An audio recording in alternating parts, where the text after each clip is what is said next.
Hello and welcome to another Japanese in 5 where we take 5 minutes out of your precious, so important day. And we study Japanese. We force it on you. I just make you learn it in just 5 minutes. This is number 9 and today's topic is adverbs. People are sometimes confused about how adverbs work, so let's go to it. There are two types of adverbs. We're going to talk about adjectives that become adverbs first. Let's do it. So adjectives are basically this. You have this one here. Hayai and hayai. Wow, what do you do with that? Hayai and hayai? One means early, the very first one. This one means early, and this one means fast. However, many people didn't know that before they just heard me say it. But don't worry, it's okay if you mess it up. Just write it in hiragana. No one will know that you didn't know. But this one, we're just going to, for simplicity's sake, we're going to use this one, the early one. Hayai, to made into an adjective, in other words, to say early into an adjective. Early, wow, they both sound like adjectives to me. Adverbs. To turn it into an adverb, you drop the E. This E right here gets dropped, and you add a ku instead. All right, so for example, if you want to say, I woke up early, you can't say, hayai okimashita, because what is an adverb? It's a verb modifier. It changes what that verb does. You didn't just wake up, you woke up early.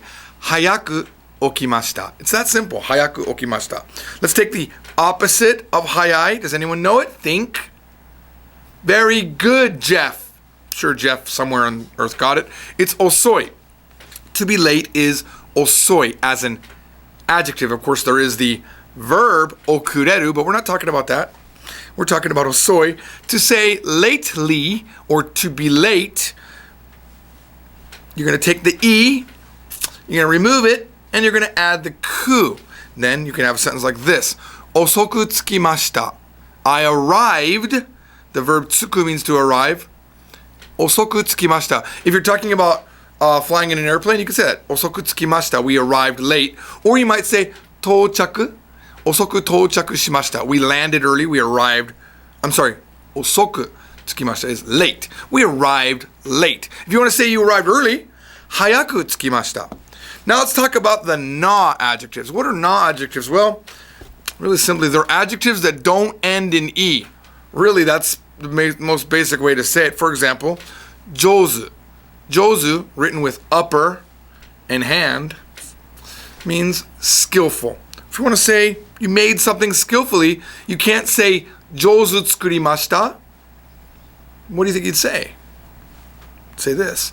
Jozu ni tsukurimashita. I made it skillfully. Now remember, Japanese verbs are neutral, right? I'm saying I made it, but it could be he made it, or she made it, or they made it, or we made it. It's all about what we were talking about contextually. I need to find a way to have my phone not I got a timer going. I look over to see how far I've gone, and it's blanked out. I need to make sure that the timer doesn't hide when I'm doing this. All right, so let's look at this next adjective. Na adjective. Wow, I'm screwing up big time here. Kirei is not an adjective. Even though it ends in an E deceptively, it's actually a na adjective. I've said this at least, hang on, let me check my calculator, 900 times on these shows. So if you want to say, please use my, let's say you loan something to somebody and you want them to use it cleanly or nicely, you say, kirei ni tsukatte kudasai. Please use it nicely. That makes no sense in English, but it means take care of it when you're using it. Kirei ni tsukatte kudasai. All right?